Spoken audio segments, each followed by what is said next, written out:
Hello and welcome into this week's ARCA Series Rewind Show. I'm Garth Allen, this is Racing News Now, and today we're going to talk about the final race of the 2021 ARCA Series season, the main ARCA Series season. We still have one West race remaining here in a couple of weeks at Phoenix, but this was the final race of the main ARCA season. Ty Gibbs had basically wrapped up the championship coming into this race. All he had to do was start the race, and he was your 2021 champion. I guess, spoiler alert already, he did start the race, so there really wasn't any suspense there. In fact, Ty was the fastest car in practice and won the pole, both by a long shot.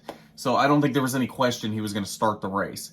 Starts the race, wins the championship. That wasn't the suspense of this race. In fact, Ty went out and dominated this race, but does that mean he won this race? We've seen multiple times this year and in the past where a driver has dominated a race and not necessarily won it. In fact, by the lap 50 competition caution, Ty had lapped up all the way through fourth place on the track. At lap 50, we had 3 cars on the lead lap. That's how fast Ty Gibbs was in this race. But again, doesn't necessarily mean that he won this race. A bit of a microcosm for the year that he had, though. Let's be honest. Corey Heim did give him a great run, and as we talked about all season, Corey Heim was a legit championship contender. Whether you wanted to write off Ty Gibbs as the championship at the beginning of the season or not, it was never a given that Ty Gibbs was going to win this championship until DuQuoin happened, and DuQuoin really messed some things up this season. That's where kind of the downfall for Corey Heim started to happen in the latter part of the season. He lost his momentum there, never really could get it back for the final couple of races of the season. But up until that point, Corey Heim was a legit championship contender and very well could have won this championship. Unfortunately, didn't quite play out that way. We didn't get the championship battle we deserved, but nonetheless, fantastic season out of both Ty Gibbs and Corey Heim. Let's look at your caution report for this race. Only 2 caution flags in this race for a total of 21 laps. Of course, lap 50, we had the competition caution.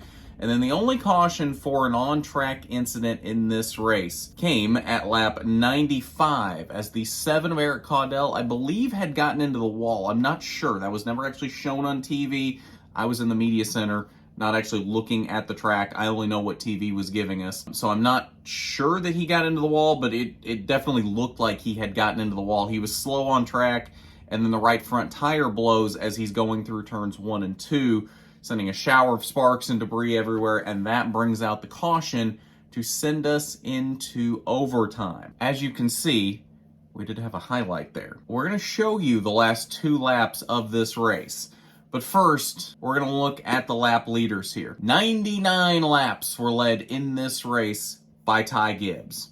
99 of the 102 total laps in this race. Nick Sanchez led 2 laps. Corey Heim led 1 lap. Now, the question is, was Ty Gibbs' dominance of this race leading all but 3 laps, was that enough to propel him to his 11th win of the season? Or did Corey Heim wrap up the season on a high note with win number 7 in dramatic fashion, leading the final lap? Because he only led 1 lap. So if he won the race, that was the only lap that he led.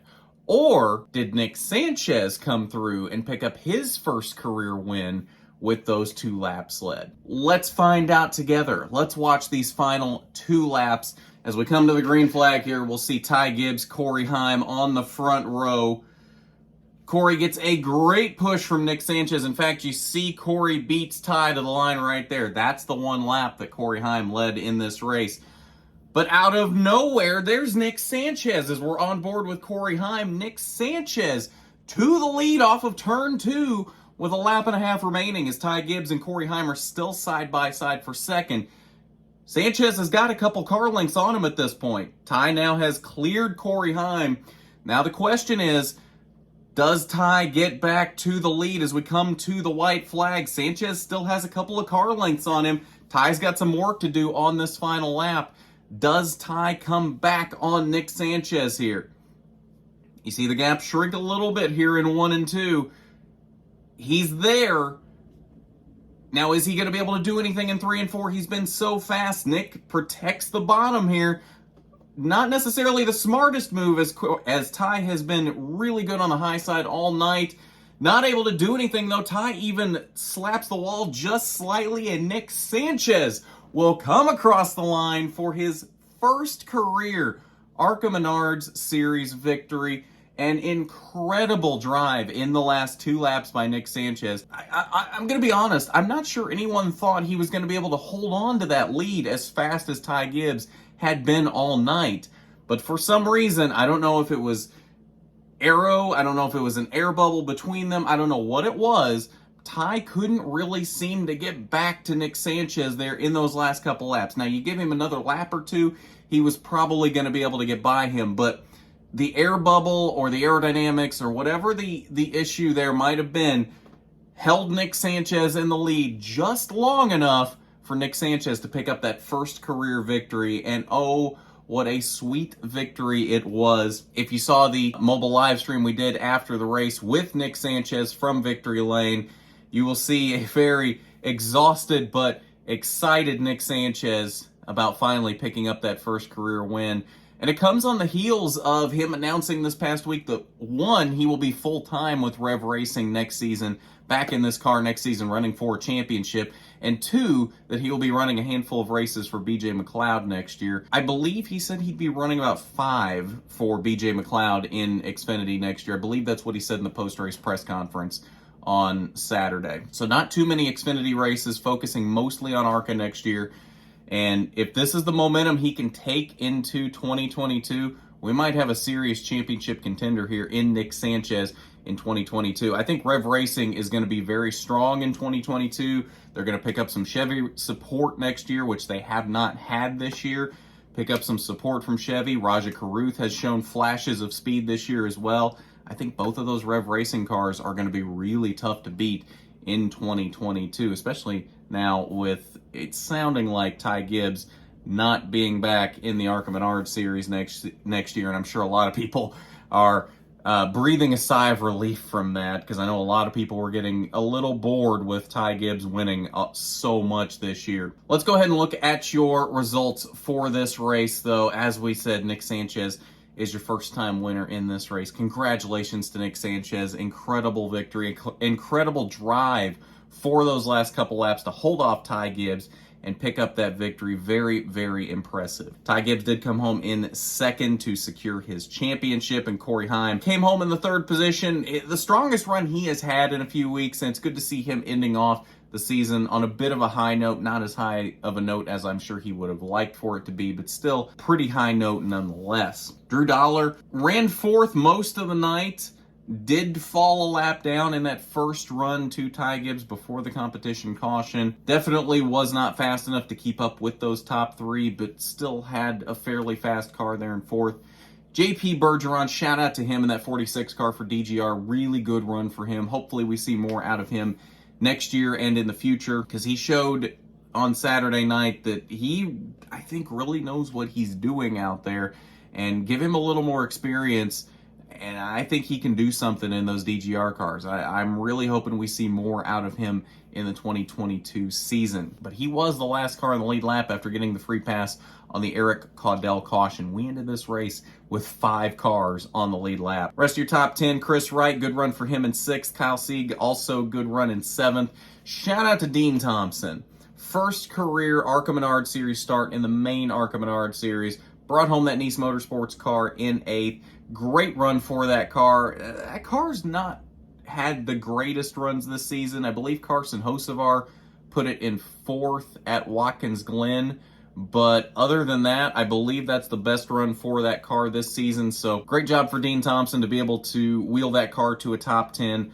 I think this is just the start of some great things for Dean Thompson as we head into the future. And of course, he will be running a truck race for Nice Motorsports at Phoenix in a couple weeks as well. So big things possibly on the horizon for Dean Thompson. Raja Caruth, his first big track start, he comes home in the 9th position, and Parker Chase in the 25 car for Venturini rounds out the top 10. 11th through 20th, Connor Mozak in the 02 for Young's Motorsports there in 11th. Andy Jankowiak landed in 13th. Greg Van Alst 14th. Tony Breidinger off all night. The rest of the Venturini cars in the top 10, and she's not even in the top 15. I'm not really sure what the deal there was, but finished 4 laps down in 16th. Not a good night for Tony Breidinger. Final page, 21st through 24th. You see, if you weren't keeping up with things on Saturday, there might be a couple names and numbers on this page that are confusing to you a little bit.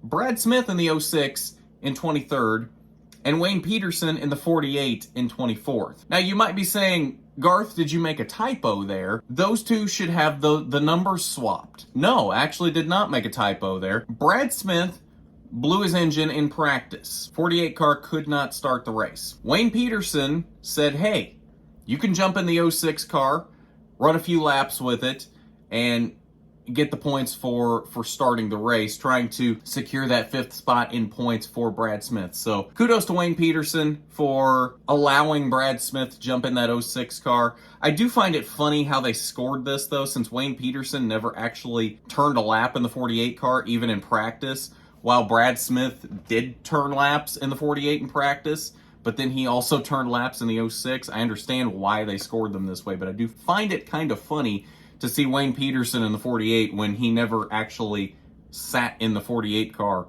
all day. That's your results from the Reese's 150 at Kansas Speedway on Saturday night.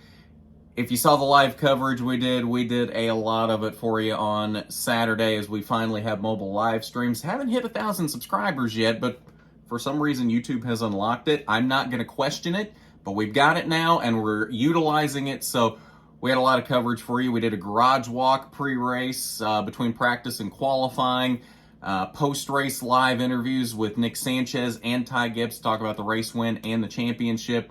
And then we also did a live post-race show afterwards to get your thoughts on the race and talk about a few things here and there. That's why the rewind show is now a couple days later.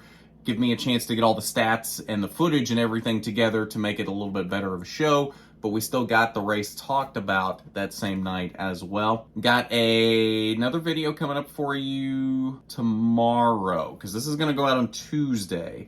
We have an interview coming up with Dean Thompson tomorrow to talk about his first career ARCA Menard Series start with Nice Motorsports and what his future might look like there. So definitely check that out. It's going to be a fun one. Dean's always fun to talk to. Before we get into the point standings, because we're just going to look at those very quickly. We know what happened there for the most part. I do have a couple interesting stats for you on Ty Gibbs' season before we get into that. First one is that Ty Gibbs is now the 38th different ARCA Menard Series champion in the history of the series, and he is the 14th straight different champion. That dates back to Justin Allgaier in 2008. We have had 14 straight different champions now in the ARCA Menard Series, a different champion every year for the past 14 seasons. That is actually a pretty cool stat, I think. Now, the other thing that I wanted to point out is the laps led by Ty Gibbs. Now, we talked about it, I think it was prior to Milwaukee, he had already wrapped up the Valvoline Lap Leader Award for the 2021 season. But I just want to emphasize how many more laps he led than anyone else in this field. Ty Gibbs, in the 2021 ARCA Menard Series season, led 1,814 laps in 2021 in the ARCA Menard Series. That is over 4.5 times more than the next closest competitor on that list, which is Corey Heim, who led 406 laps on the season. Ty Gibbs led 4.5 times more laps than anyone else that competed in the ARCA Menard Series this season. That is how dominant Ty Gibbs was this season. You can say it was the equipment, you can say whatever it was, but that is a talented driver, and I just want to really emphasize how good Ty Gibbs truly is. This is a guy that I've seen a lot of people talk about. He's been handed so much in his career, but you've got to be a good driver. Sure, he might have the best car in the field. He very well might have the best car in the field. That 18 car may be leaps and bounds better than everyone else in the field, but you have got to have driving talent. You have got to be extremely talented to be able to do what he has done in that car. There are drivers in the ARCA Menard series this season. I'm not going to name any names here. I know you want me to, but I'm not going to name names here. There are other drivers in the ARCA Menard series this season that are in really good equipment that aren't doing anything anywhere close to what Ty did in that 18 car this season. You can put drivers in good equipment, but you've got to be talented to know what to do with that car. And Ty Gibbs knows exactly what to do with that car. He has matured so much over the past year. You look back at the 2020 season, he was a talented driver last year. There's no doubt about it. And he was talented when we first saw him in 2019 as well. But he has matured so much over the past year. I remember specifically the Daytona Road Course Rewind show for 2020. I remember talking about how I was criticizing him for jumping out to such a big lead early on, and he would use his stuff up. He'd jump out, drive 110% at the start of every run. He did it at both runs before both breaks in that race. Jumped out to multiple seconds of a lead over Michael Self both times, both runs in that race. And by the end of both runs, whether it be before the break or before the end of the race, Michael Self, who had saved his equipment, had caught Ty Gibbs and both was leading at the break and won the race. Ty has matured so much since that point. There were so many times this season where I thought we were going to see things like that, like what he did at Daytona Road Course last year, where he would go push so hard that he would use his stuff up. And we never saw that this season. He has become so good at going just hard enough while still saving his equipment enough to where he can still go hard at the end of the race. And the fact that he has learned that now and he is able to, as many are speculating, move up to Xfinity next year. That has not been announced. I'm not breaking that on this show. That is for him to announce. If that is what's happening, that's for him to announce when he and that team are ready to announce it. But if that is what is happening and he moves up to Xfinity next season, he has matured enough over the past season that I am confident he can go out and really contend for an Xfinity championship next year. He's already won 4 races in Xfinity this year on top of what he's done in ARCA this year. The kid's had such an incredible season. There's just no words for it. Let's go ahead and look at your final point standings for the 2021 ARCA Menard Series season. Ty Gibbs, as we know, is your champion. He wins this championship by 37 points over Corey Heim. Great seasons out of both of them. 10 wins for Ty Gibbs, 6 wins for Corey Heim. I honestly thought we were going to see more wins between the two of them. But then we end up getting a Nick Sanchez win. We get a Jesse Love win. We got a Landon Lewis win a couple weeks ago at DuQuoin. And we got the Daniel Dye win at Berlin. So, honestly, it wouldn't have surprised me to see Ty and Corey split the entire season winning every race between the two of them. It was refreshing to see those other 4 winners as well, though. But still, fantastic season out of both Ty and Corey. I do want to point out, Corey was the model of consistency this season. He is the only driver to finish top 10 in every race this season. So kudos to Corey Heim. Great season. He may not be the champion, but I think he opened a lot of people's eyes and showed that he is a truly talented driver. And I truly believe he is right there on the same level as Ty Gibbs. I think these two are going to have incredible battles for years to come as they move up the NASCAR ladder. Nick Sanchez finishes the year in 3rd in points with that win. Thad Moffitt, even after missing the last couple races of the season, ended up in 4th. Brad Smith secures a top 5 spot in points this season. And then the rest of your top 10 were D.L. Wilson, Drew Dollar, Taylor Gray, Kyle Sieg, and Jesse Love, who also won a race a couple weeks ago at Salem. That's your final point standings of the 2021 ARCA Menard Series season. Remember, again, we still have one ARCA race left this season. It is the ARCA West finale at Phoenix in a couple of weeks. We have an off weekend this weekend, at least for ARCA, and then we'll be back for Phoenix in the following weekend. Words are hard. So we're not quite done yet. In fact, now that we have mobile live streams, I'm starting to think we might do some post-race shows this weekend for Martinsville. I'm not promising it, but we might do that for at least one day of Martinsville racing this weekend. So let me know what you think about that, if that is something you are interested in. Now that we're, again, continuing to grow and this channel gets bigger, I do want to start expanding the coverage we do and it not just be ARCA. I want to start giving you coverage of other stuff as well. Now that the channel is growing fairly larger and we're getting to that point where I don't want to say we're outgrowing ARCA, because we're never going to outgrow ARCA. We're always going to be giving you ARCA coverage. That is never going to change. I love the ARCA Menard series, and I do want to be covering it long into the future. But I do want to be able to give you more rounded coverage as well into the future. That's more than just ARCA. We do call this channel Racing News now, after all, not ARCA News now. So I do want to be able to do that going into the future. So like I said, probably some sort of a Martinsville post-race show this weekend. I don't know if there'll be one or multiple. If we'll do multiple races for that, we will see how that works out. But yeah, that's what we've got coming up. Like I said, Dean Thompson interview coming up tomorrow as well. Keep an eye out for that. Should be a fun chat with him.